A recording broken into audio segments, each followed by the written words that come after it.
All right, it's 6 o'clock in the afternoon now. Later on, during the webinar, you can type in your questions in the chat box if you're here on Zoom, and also if you're watching from Facebook, you could also type in there your questions.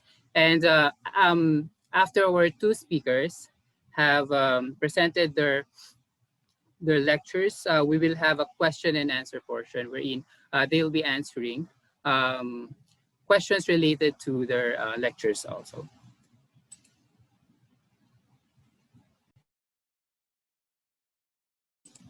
So right now we have 17 on Zoom.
Hello, good evening, everyone.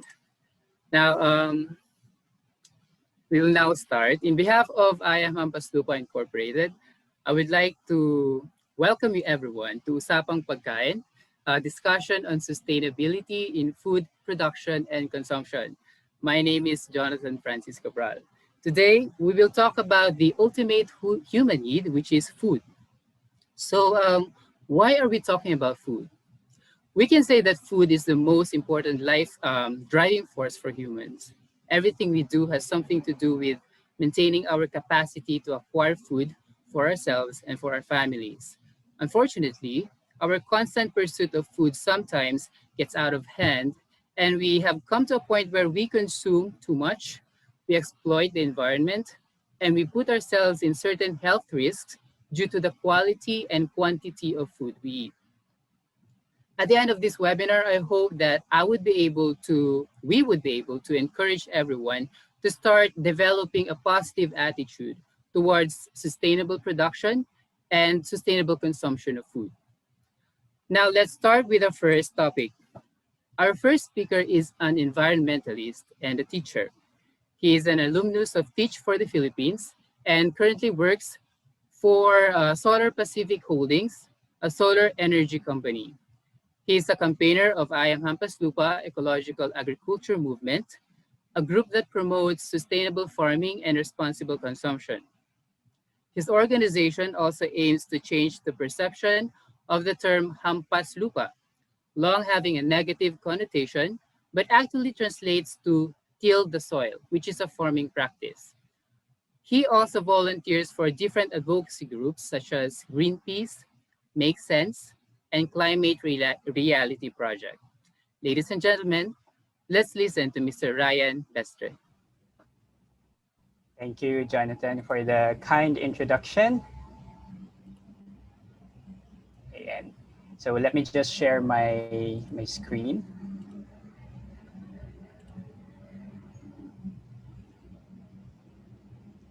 Can you see my screen?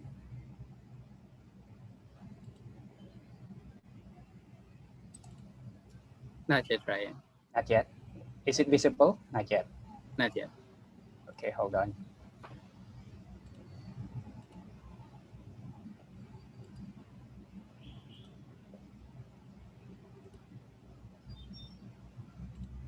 There. There. Okay. So yes, once again, I'm Ryan from #IamHampasLupa Ecological Agriculture Movement.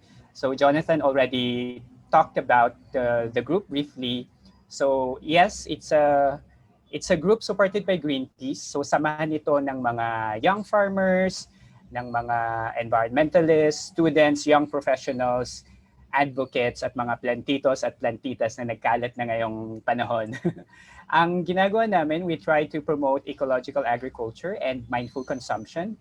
That means we're advocating for a more plant-based diet. And na-mention din kanina kung bakit hampas lupa. Una, very catchy siya as a name. And yung ibig sabihin nga ng hampas lupa, parang meron siyang negative connotation. Pero it literally means tilling the land or paghahampas ng lupa. Ito yung ginagawa ng mga farmers natin. And this is what we're trying to change this negative image towards farmers and farming. Today, I'll be talking about the food system in the context of the pandemic, the health crisis, and the climate crisis. Ano nga ba yung natutunan natin tungkol sa pagkain because of COVID? Una, farmers are important. Dito sa Pilipinas, yung average age ng farmers natin umabot na sa around 60. So not so many young people would want to go into farming kasi feeling nila hindi sila magiging successful when they go into farming. And yung relationship din natin sa food natin, medyo wala. We're detached to the earth, we're detached to the food that we eat.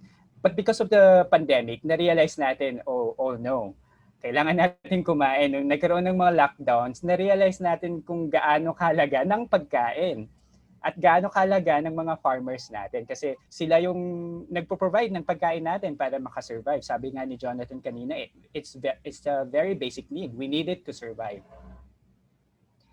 Dahil sa pandemic, na-realize natin na mahalaga ang health.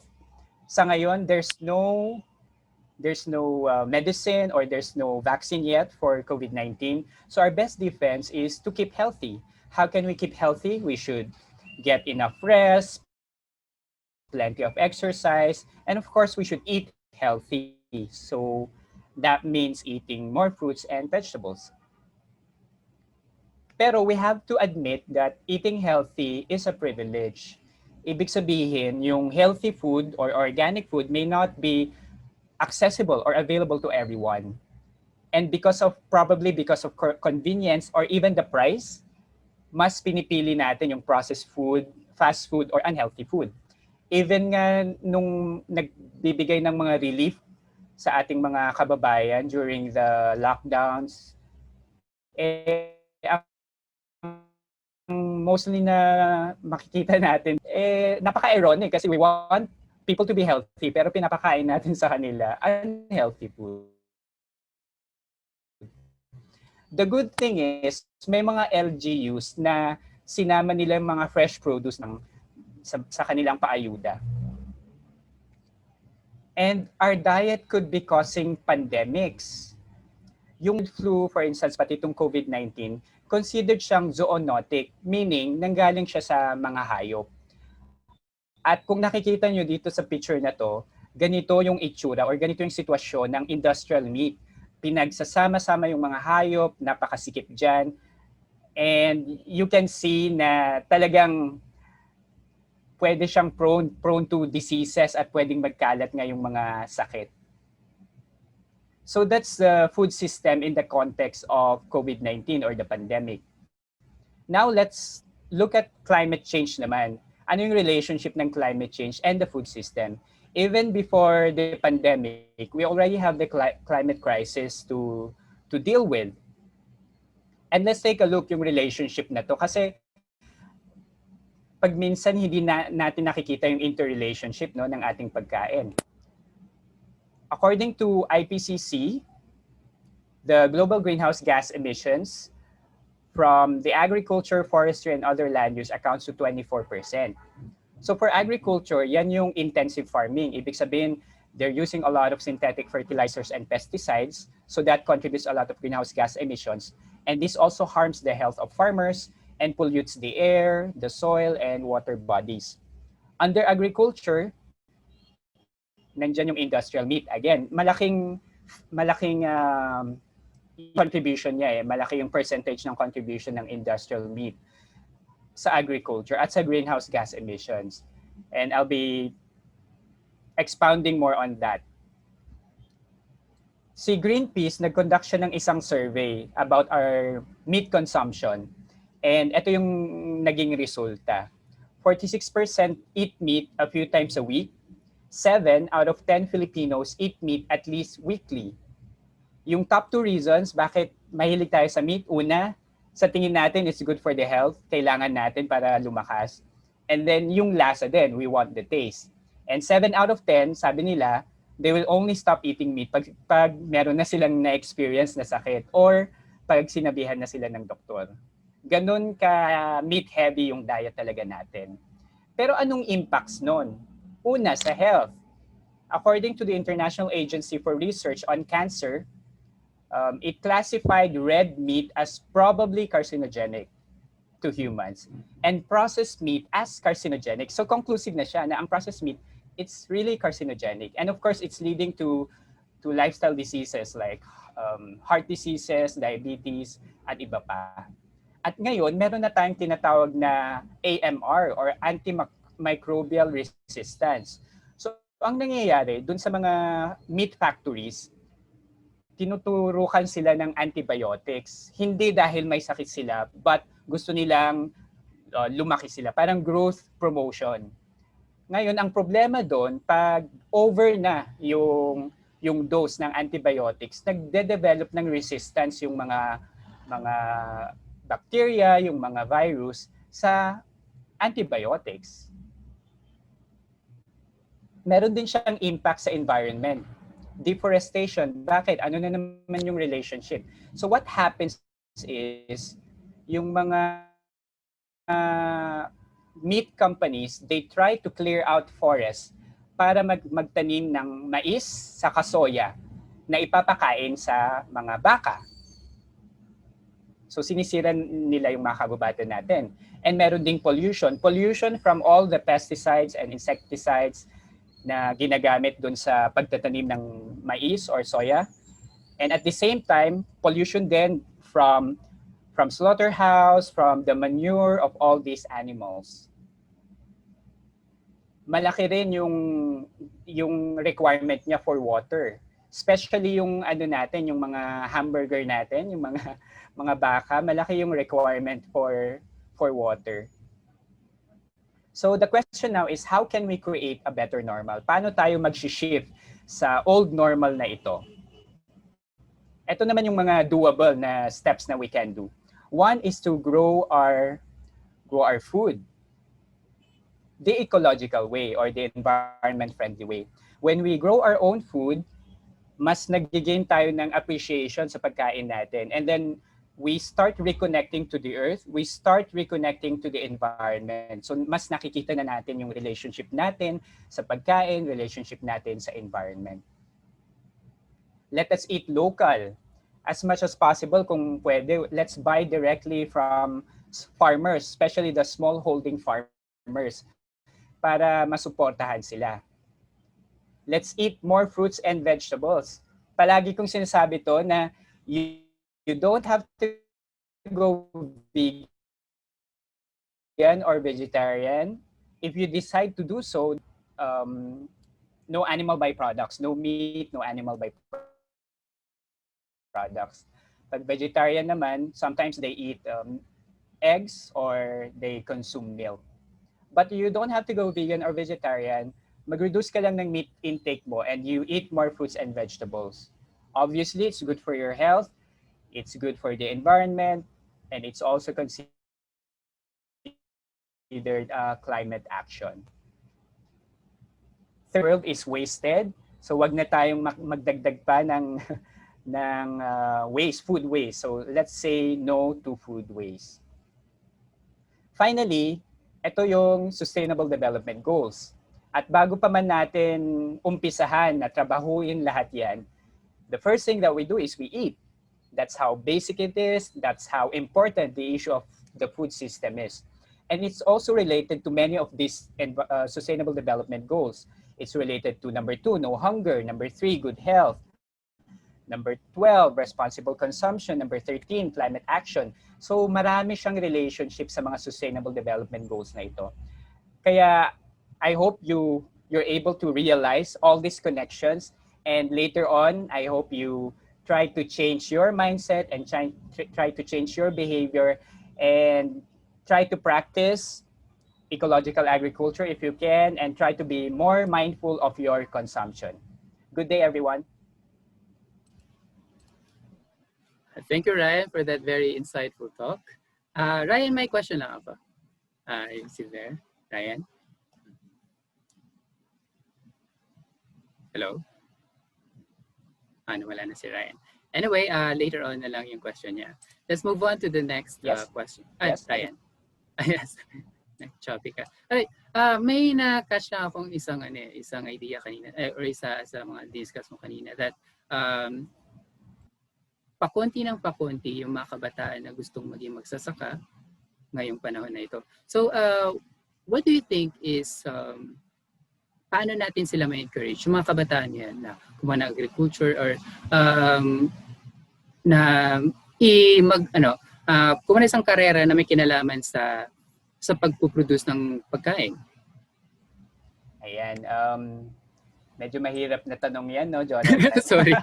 Alam ko ba yan sasagutin? Pero katulad rin ng na-mention ko kanina, yung issue kasi ng pagkain, it's a system. So you don't just focus on one area. So yung aging farmers, that's just one factor of the total food system. Ano yung mga factors bakit ayaw nang maging farmers ng ating mga kabataan? Una, yung mga farmers themselves, they wouldn't want their children to be farmers kasi nga mahirap yung buhay. And then, admittedly, kulang yung suporta for the agriculture sector sa ating bansa. May mga efforts naman. Hindi naman natin binabaliwala yung mga efforts ng Department of Agriculture, pero let's also admit na kulang pa. At sa panahon ngayon, yung mga farmers natin and fisher folks, sila pa rin yung considered na pinakamahirap sa mahirap.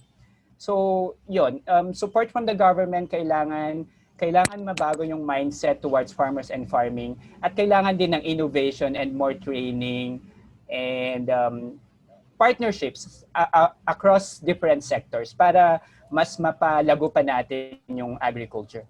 Pero alam mo, Jonathan, because of the pandemic, I think mas naging open yung mga tao. Sabi ko nga, marami ng plantito at plantita these days. Yes. So we can take advantage of that and encourage more people to actually grow their own food. Right. Thank you very much, Ryan. Right. So I think maraming kabataan, maraming doon sa mga nag-sign up ngayon, nakita ko kasi mga estudyante. So I think the pointer of Ryan there is, siguro kahit nasa iba tayong linya, pwede nating tulungan na ang ating industriya, ang food industry, I mean. Right, let's move on to the next topic. Our second speaker is a plant gardener and a biology student. He finished his Environmental Leadership and Sustainability Accelerator program at Chile Paddy Academy of Yale National University of Singapore. So medyo bata-bata pa ito. He's a certified green educator. Tama ba? Green Education is the environmental youth arm of DENR EMB in championing environmental education and awareness. Green Education aspires to empower the Filipino youth through environmental education and green networking. Also, Kyle is a campaigner of I Am HampasLupa, a group that promotes ecological agriculture and food sustainability. He's an active advocate as well in organizations like Green Education Philippines and SOX, ASEAN Network Youth, and Climate Reality Project. Ladies and gentlemen, let's listen to Mr. Kyle Aboy. So, isang pagpalang gabi po sa ating lahat. First of all, I would like to thank Kuya Jonathan and Kuya Ryan for this opportunity on behalf of the different youth, as well as to promote food sustainability to each one of us. So, kamusta po kayo? So, ano po kayo ngayon? Kindly comment po ngayon sa ating comment section or kaya sa Zoom chat para naman po malaman namin kung saan po yung mga viewers namin ngayon at nakatutok talaga sila sa live on Facebook of I Am HampasLupa and Pesopod. So I guess I'll start my presentation. So let me share my screen. Okay. So can you see my screen now? Yes, we can see your screen. Yes, we can see the screen. Okay, so I guess I'll start now. So magandang gabi po sa ating lahat. So I will be talking about food conversation and ecological agriculture, specifically food consumption. So once again, I'm Kyle Aboy from I Am HampasLupa.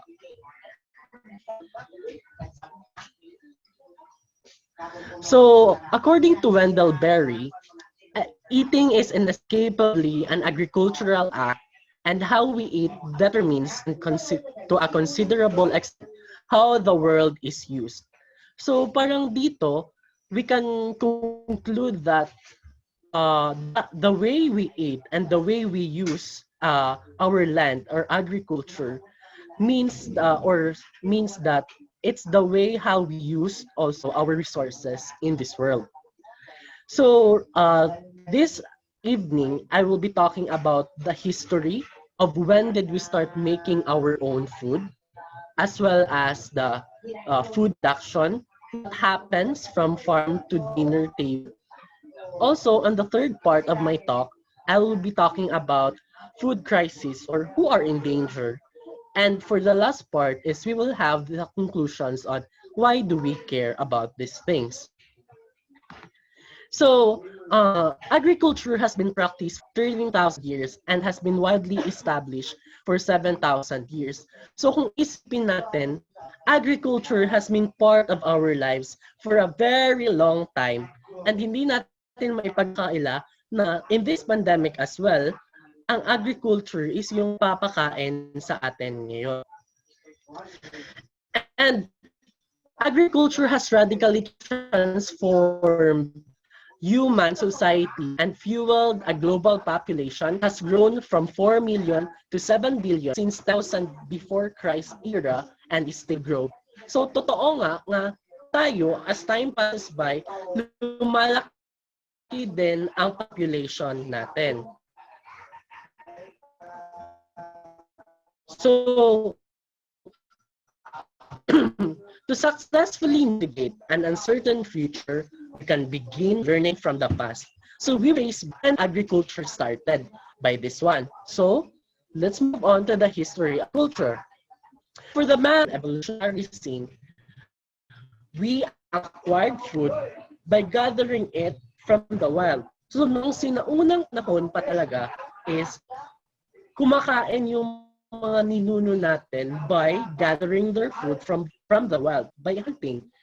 So they are transferring from one place to another to gather food from the wild.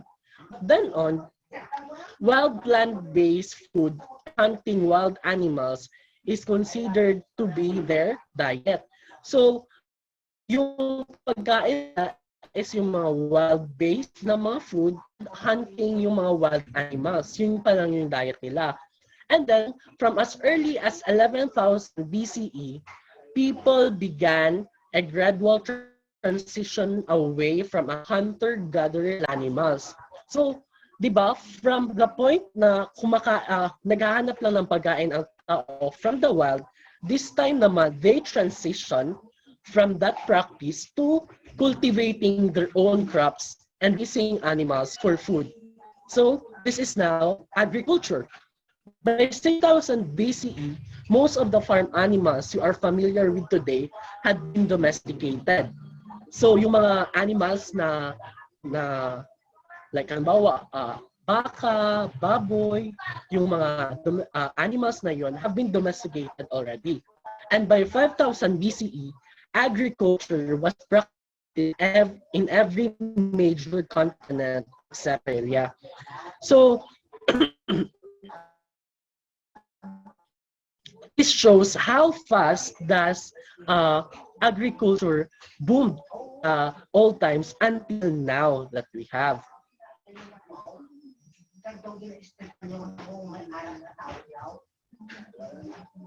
So, but the question is, what are the plausible reasons why people give up hunting for food in the wild? Bakit hindi nagpatuloy na maghanap na lang sila ng pagkain sa wild? Number one, it could be changes in climate may have made it too cold or too dry to rely on wild food sources. Number two, greater population density may have demanded more food than could be harvested from the wild. Meaning, yung food na nakukuha nila sa wild is not enough na to sustain yung population na nasa east community. And also, overhunting may have helped push woolly mammoths and other megafauna to extinction. So maaari yung pagpatay nila ng mga wild animals noon lead to the extinction of these animals noong unang panahon. And also, changing technology such as domesticated seeds would have made agriculture a more viable lifestyle. So yun yung mga plausible reasons kaya nung mas pinili nila na mag-start na to grow and made their own food. So technological innovations like irrigation and the plow brought enormous gains in productivity, but when used irresponsibly, they degraded soil and the very foundation that makes agriculture possible. So Roman farmers had already degraded their soil to the point where they had to rely on imports from distant Egypt. Rome's eventual decline is one evidence on how important is sustainable agriculture is. So noong unang panahon pa naman is we have observed that the practices of people are not sustainable enough, and that leads them to import goods from distant trip to sustain their land. So yun yung mga rason na we need also to apply sustainable agriculture even up to until now. So let's move on to the food production. So when did we start making our own food? In this part, I will give you a short scenario on how does our food is being made from the raw materials up to until now in our tables. So for example, I have example here of a burger. So how do we make a burger? First,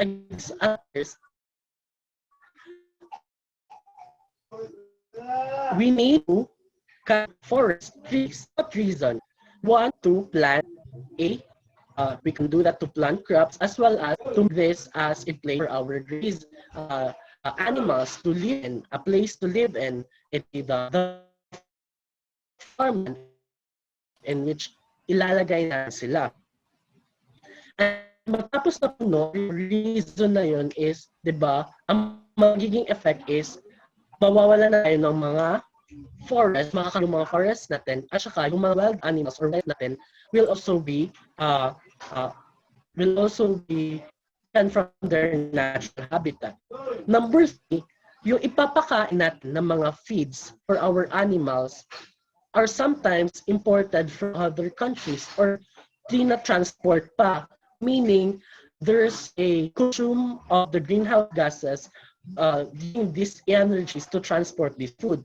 So, pag na-transfer na yung food, ipapakain na yung food na yon sa mga baka natin, which is the cattle. So, sometimes this food as well are meron na siyang mga halong mga chemicals that leads to like making our cattle more like has this resistant to different na mga sakit. So that's it. So after na napalaki na natin yung baka, we will now proceed to the slaughterhouse. Doon ikakatay na yung baka and it will be prepared. And then moving on to the processing, ipaprocess na yung meat ng baka natin or and the red meat or ng kahit ano, and then it will be moved forward to the packaging. Ipapackage yung goods natin na yung meat na yun, and then it will lead to sa supermarket and until yung mga tao na lihin na ng Hello, Kai. yung meat na yun supermarket. You can see yes po. Ay, medyo choppy. Hello. Choppy. Maybe you can turn off your video para mas yung audio mo, Kyle. Sige po.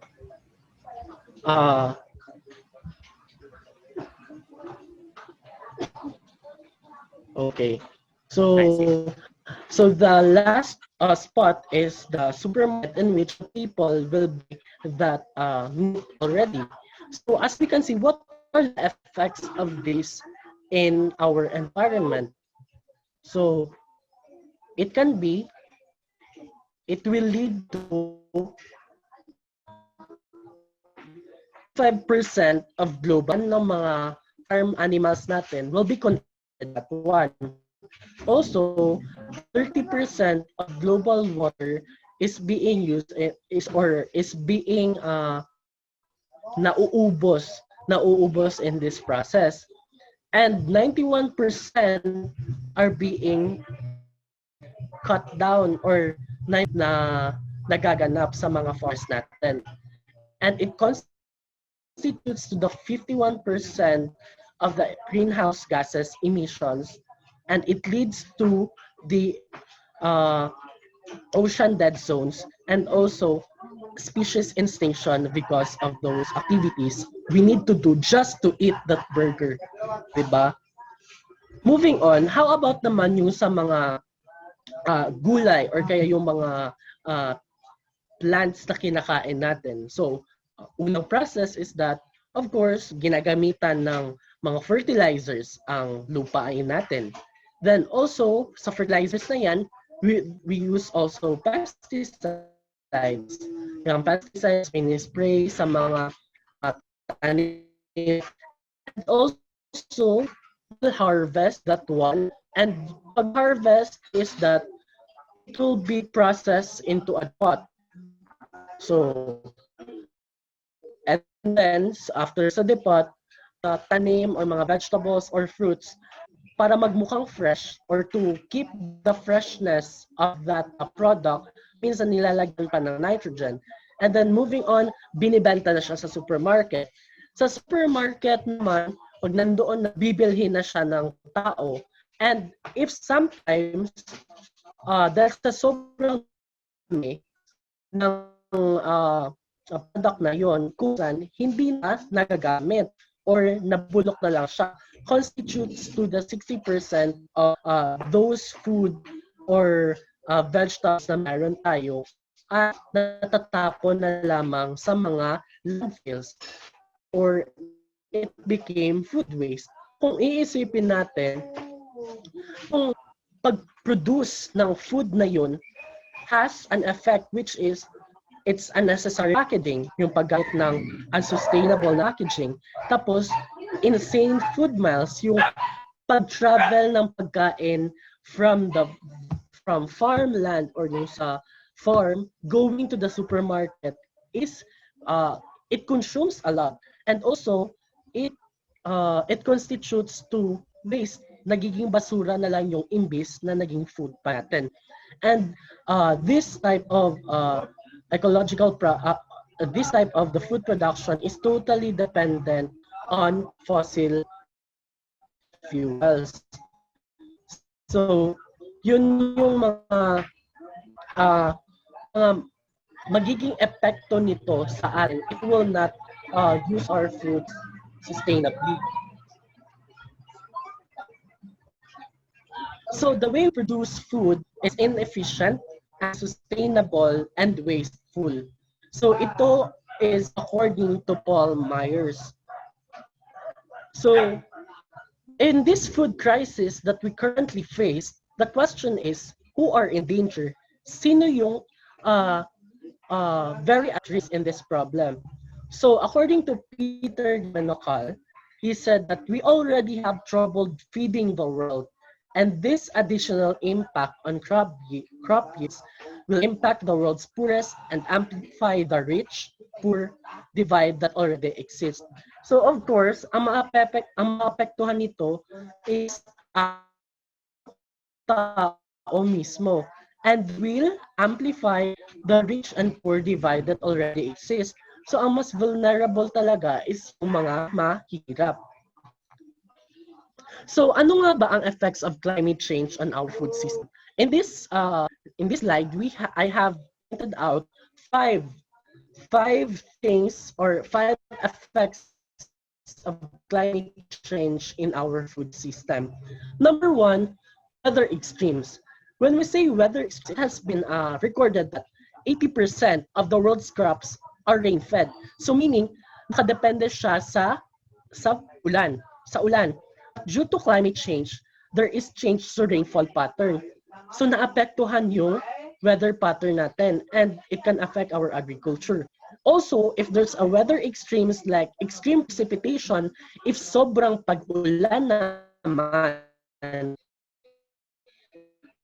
events can cause to flooding. Pwedeng bahain yung mga agricultural land natin. And kung minsan dahil sa another weather extreme that we can experience is that hotter weather will also lead to faster evaporation. Pag faster yung evaporation, it could lead to drought as well. Yung pagiging dry ng lupa natin na nag-cause sa pagbibitak-bitak nito. And about 10% crops grow in major food products region are irrigated with groundwater. And when we say groundwater, groundwater is non-renewable resources. And some of these water basins or resources underground that we have are already drying up as well. Next is rising temperatures. So climate change could make it for farmers to raise hard to raise traditional crops.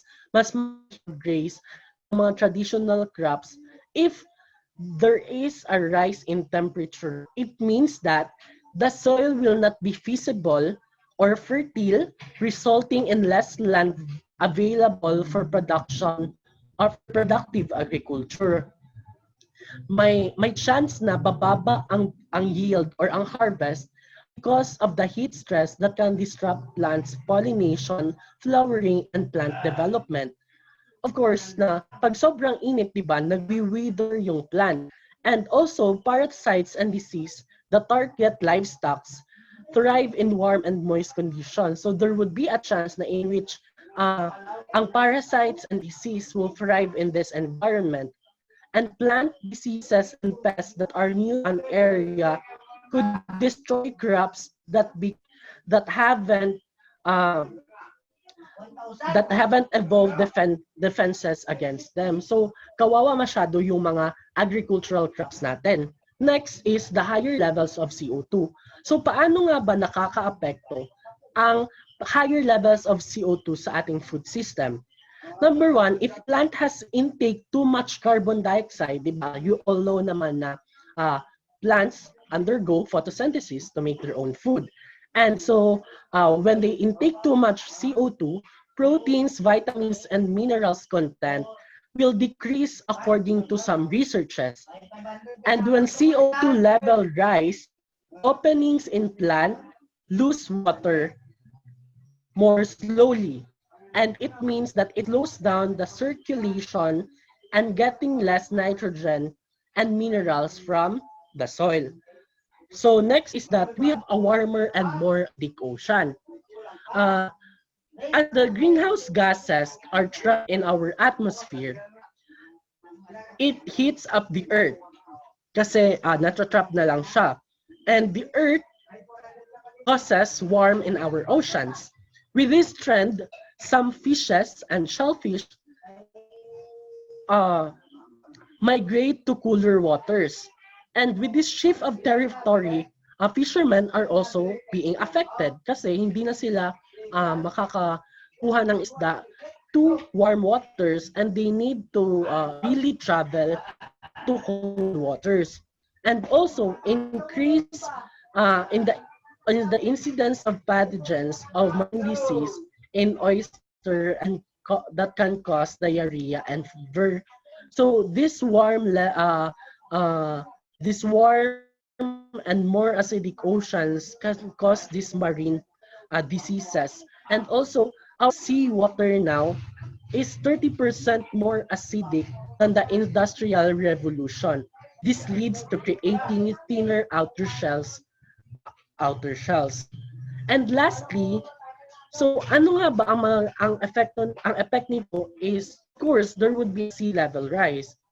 Some experts predict that sea levels could rise 1 meter by 2100 due to melting of polar ice caps and glaciers, and rising seas will likely destroy production. And with the rise of sea level, some of the salt water will also mix with the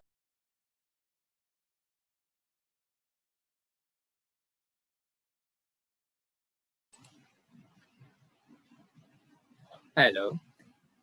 I think na disconnect si Kyle. hello po. Hello, Kyle. Hey, Kyle. Uh, Let me share the screen for you. Sige. Or ako na lang po or ikaw, sige po. Kayo na lang po. Dito ka na ba? Opo. Yes po. Diyan na po. For that part, Kuya Ryan, hyperlink po yan siya. So, pag i-click po ang first picture, it will be redirected to another slide. Okay, so in the first picture, so sa first picture natin, it can be seen here that almost the food that we eat constitutes half of the greenhouse gases emission in the US. So, by that, makikita natin na itong mga kinakain natin are really contributing to the greenhouse gases emissions. I-click lang po yung meat and dairy products, Kuya Ryan.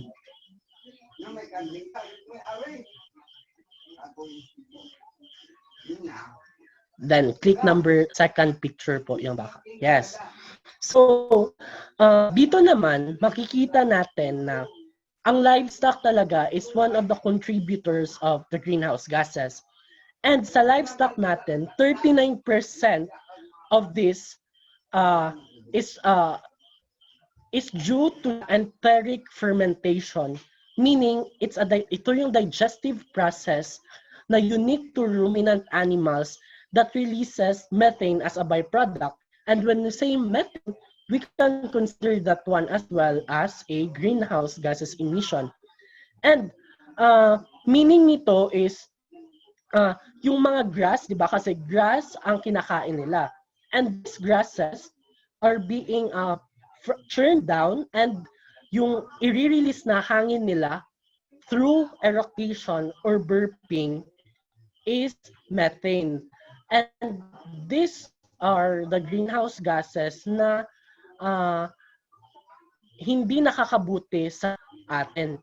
So, yes, again, click po the livestock.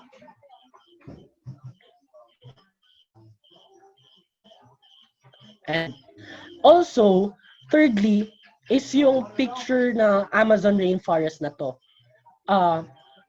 Over 18% of the Brazilian rainforest has been cleared since 1970. And earlier, this late 2019, there's this wildfire, yung wildfire na nangyari sa Brazil. And to think Amazon rainforest is considered to be the lungs of the earth. And so burning them could release the stock carbon in our atmosphere.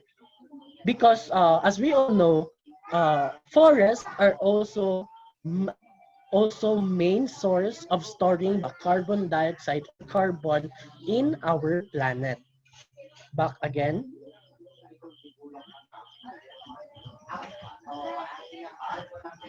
And the stage of the supply chain that we have is that 83% constitutes to the emission of greenhouse gases just by the food production.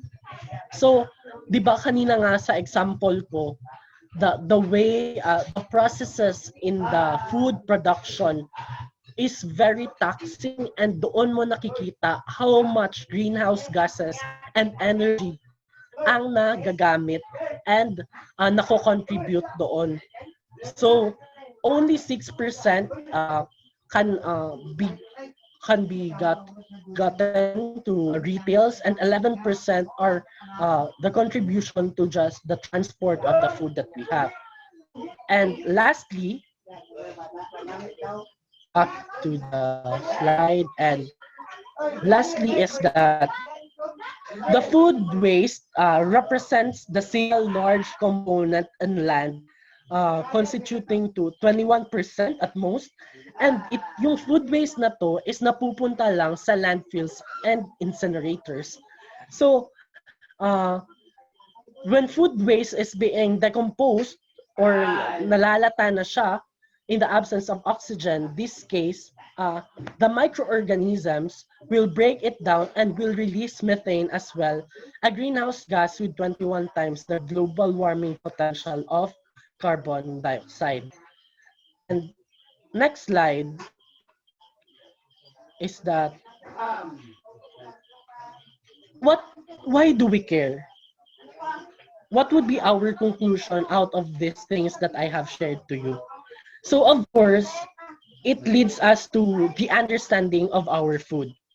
Learning about the food system often begins with personal interest, such as wanting to know where a food comes from, whether what we are eating is safe or healthy, or how to preserve our vegetable and fruit. So, tinatanong niyo ba yung mga sarili niyo kung minsan if saan galing yung food namin? Tinatanong niyo ba kung pupunta kayo sa mga palengke, ang mga tindera niyo, if saan galing ang food ninyo? Because in our food system, there are a lot of challenges that we are facing right now. And some of these are like the climate change, the infectious diseases, and right now the the COVID-19 that we have, we can say that the spread of these zoonotic diseases is also can be traced back down to uh, the wildlife intervention that we did, and some of which is that we reclaimed the lands or the forests, di ba? Dahil pinagpuputol natin yung mga puno, and the interaction between the human is yun yung mismo yung nagbigay ng chance for the spread of this disease. So next is that next slide is that addressing these challenges requires system thinking, recognizing, for example, how changing one part of the system affects the others. Our actions can either do good or bad, so let us be careful with it. So, totoo nga yung actions natin can really affects us, and it can be either good or bad. Next, learning about connections can empower people to become food citizens who make informed food choices. I encourage you all to vote with their forks. Let's vote with our forks and advocate for policy and even grow and process some of their own food. So let's be empowered food citizens just by even growing our own food. Next slide. Together, let us foster a healthy, just, and sustainable food system. So we at I Am HampasLupa, we encourage you all to push for food sustainability and ecological agriculture. Next. These are some of the resources that I have for our talks. And lastly, I am Kyle Aboy, and you can reach me on these social media channels that I have and in my email. Once again, thank you very much, and magandang gabi po sa ating lahat. All right, thank you, Kyle. All right, Kyle. I just have a question, Kyle. Po? Yes. You belong to the young population, di ba, Kyle? I think you're just an incoming second-year college, correct? Yes po. Second year ka pala, Yes. di ba? So, what sa pananaw mo, or in your opinion, what is the current mindset of the young when it comes to the situation of our food systems? Ngayon tayo, let's include lang natin mga Pilipino. The young Filipinos, paano ang attitude nila towards sustainability ng pagkain natin ngayon? I think as what yung sa talk ni Kuya Ryan, di ba, about sa mga young farmers, parang agriculture is not the trend now for them because mas pinipili nila yung ibang profession. And for me as a young individual, I think hindi nila na-realize how important is the the effect of food in our food system, because 'di ba, ang pagkain, it can open up conversation. Like sa birthday, may pagkain, there's always food in everything, 'di ba? And sometimes yung mga young people nowadays are not aware on the food that they eat. Sometimes uso ngayon yung mga samgyup, yung pagkain ng mga meat and eat all you can, 'di ba? Oo, totoo. Yung they are not being able to consider the use of this sustainable agriculture or the sustainable food system that we have, na madaming tao ang hindi nakakakain ng mga masustansyang pagkain, madami ang malnourished, and madami din ang obese. And that is why we as young people need to know how to value our health as well, our food that we eat. Thank you, Kyle. I think your discussion has opened, I think, is an eye-opener to everyone, especially yung mga meat eaters. Medyo nalungkot ang mga meat eaters sa discussion mo, Kyle. So let us move on to the question and answer part of our webinar. We have here one question from Feliza. What can you say about those supermarkets that claim they sell organic or all natural meat? Will that be helpful or have a significant impact at all? Who can answer this? Sige, I can start. Would that be helpful? Yes, kung organic siya, no? Kasi when we say organic, it's environment friendly. They're not using a lot of pesticides and insecticides, synthetic pesticides and fertilizers. So it's good for the environment. And normally when you say organic, they're practicing regenerative agriculture. It's not just producing food. It's also about taking care of the soil, taking care of the environment. So when we shift to organic, it's good. Pero yung issue ko lang with this is pag supermarket kasi normally mga big corporations din yan, mga big companies. So I would prefer buying it from small holding farmers. Kaya nga, mas okay sana kung meron tayong mga farmers market where we can directly buy from these farmers. And then another issue dito is yung organic, yung parang certification. Kasi yung mga farmers natin, pag minsan nahirapan silang mag-certify ng mga products nila. So it's still okay for me to buy naturally produced or naturally grown fruits and vegetables na not necessarily organically certified kasi sa ngayon medyo hindi pa ganun kaayos yung certification process. It can take a lot of time and yung medyo mahaba yung process before ma-certify yung produce na maging organic.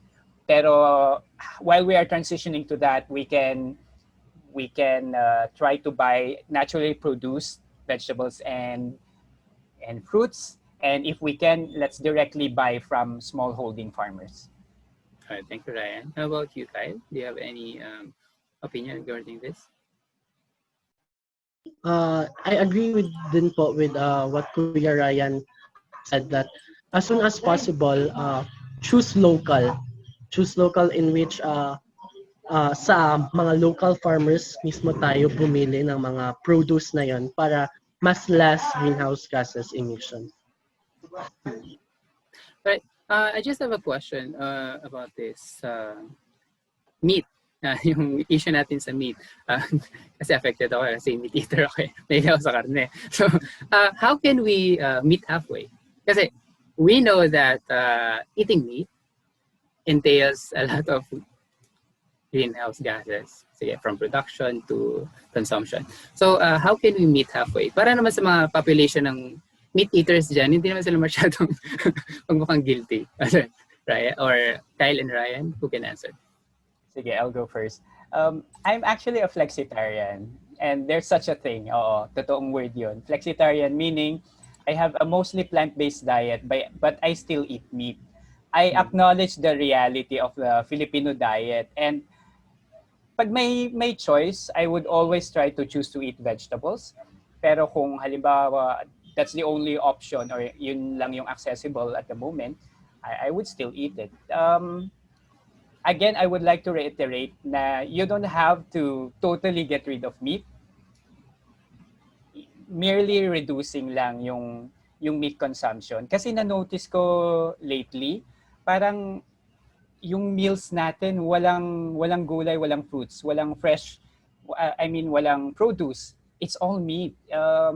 And as we know, may mga viewers tayo na mga doctors and medical practitioners. And we know naman na, about health, di ba? We know how meat-heavy diet is not ideal for the health. Balik tayo sa balanced diet, ganyan. And ang key doon is diversified. Ibig sabihin, dapat iba-iba rin yung kinakain mo.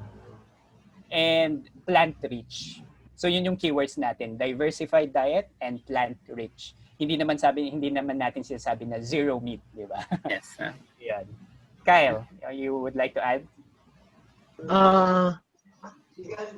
Totoo din po na, di ba, if ikaw, you're a plant-based, advocating for plant-based diet, it's not easy agad to switch to that diet na, okay, hindi na ako kakain ng meat agad-agad, di ba? Parang, the process is gradual, step by step, na okay, you can do like this. Okay, hindi muna ako kakain ng meat for this week. I'll try to lessen my meat consumption. So I think that's one way also of telling yourself na if you want to really pursue for that plant-based diet, is that uh, take it one step at a time, and it's a personal choice again. And if gusto mo na maging healthy, again, tama yung sinabi ni Kuya Ryan na our food, we should just be mindful on the things that we eat and also know what would be the possible impacts of it to our environment and to us. So yun po. Alright. I think that is a very good point. Actually, when there is a review article na nabasa ko which I wrote about in marketing material natin dito sa Usapang Pagkain, we need to have certain trade-offs din. Hindi naman kailangan 100% sa isa and 100% sa kasi meron parang tinatawag na cultural acceptability. So, kailangan fair sa lahat, right? We have another question from Carmela. I live in Manila in a condominium setting where there are no available space for planting. How can I contribute to sustainable food consumption? I think kasi sa mga condo walang space. So, Kai, would you like to answer first? So in that setting, I guess na you're in urban place na walang space enough. So in terms naman po of food consumption, again, you can try to advocate for that plant-based diet na pinopromote ng I Am HampasLupa na you can help in achieving that one by eating plants, and also to just by merely saying no to meat and avoiding to like dairy products. It's you're already contributing to that sense of promoting sustainable food consumption. And also if you have time to choose organic, of course, na pinag-uusapan natin, or kaya if kung wala talagang small space, sometimes there's what we call like the vertical gardening and watch, or in a urban gardening setting in which you can grow your own herbs or like small plants in a limited space, in which you can still plant even though maliit yung space mo. And you can also check the Sustainable Gardener PH. Shout out to Kuya Dave Ang, also a green educator. Yes po. Okay, So thank you. Kuya Ryan siguro can add to it. May add ko lang sa sinabi ni Kyle. Sabi niya we can practice urban or container gardening or urban gardening, vertical gardening, mga ganon. May mga options na ganon. Pero for me, this issue of food is also about the community. So it's about connecting to your community. So kung dun sa condo, meron ba kayong association dyan? Maybe you can organize yourselves and maybe there's a space. Normally, yung mga condo naman, may mga open spaces sila na maybe you can decide as a group to actually convert that to a vegetable garden. Napaka-ideal na may mga community gardens tayo kasi nga kung mangyari na naman yung mga lockdowns, di ba, hindi tayo magugutom. Merong tumutubong gulay sa tabi-tabi natin. So, it's back to basics actually yung issue ng food, no? And magandang balikan din natin yung kasi when we live in the city, it's very individualistic. Bahala lang ako sa sarili ko. Pero it's nice to reconnect. Reconnect to each other, reconnect to other people, reconnect to the earth, reconnect to our food. Right. Actually, now na yung culture nga ng plantito-plantita is medyo ngayon trending. I think this i-shift lang siguro, no? Kahit half ornamental, half food food plant para naman makakontribute sila dito sa advocacy natin towards food sustainability. From the audience, I think wala nang question. So I think let's move on to our last, any last ideas to share to our audience? Let's start with Ryan. Okay, so reiterate ko lang yung shinare ko rin kanina, yung mga doable steps of how we can move towards a more sustainable food system. How can we contribute to that? One, let's grow our own food the ecological way if we can. Number two, let's eat local. Let's buy directly from small holding farmers. Number three, let's reduce our meat intake and eat more fruits and veggies. And number four, let's not waste food. Thank you, Ryan. And Kyle? What I can say is to live minimally.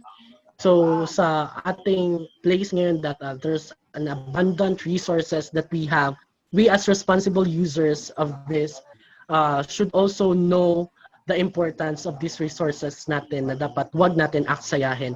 And food is a resource that needs also to be considered. And also let's be mindful of the things or the food that we eat. Yun po. Okay, Kyle. And also, know your rights. Alamin po natin kung ano yung mga karapatan natin. Yun po. And we have environmental rights as well. Thank you, Kyle. That was a very strong statement. Thank you. Right. Ako naman, the message I'm going to leave is from a standpoint of a financial advisor, which I hope would leave a positive impression on everyone. We have a popular saying na ang pera, kapag nawala, madaling kitain. But is this really totoo ba ito? Wasting food is wasting money.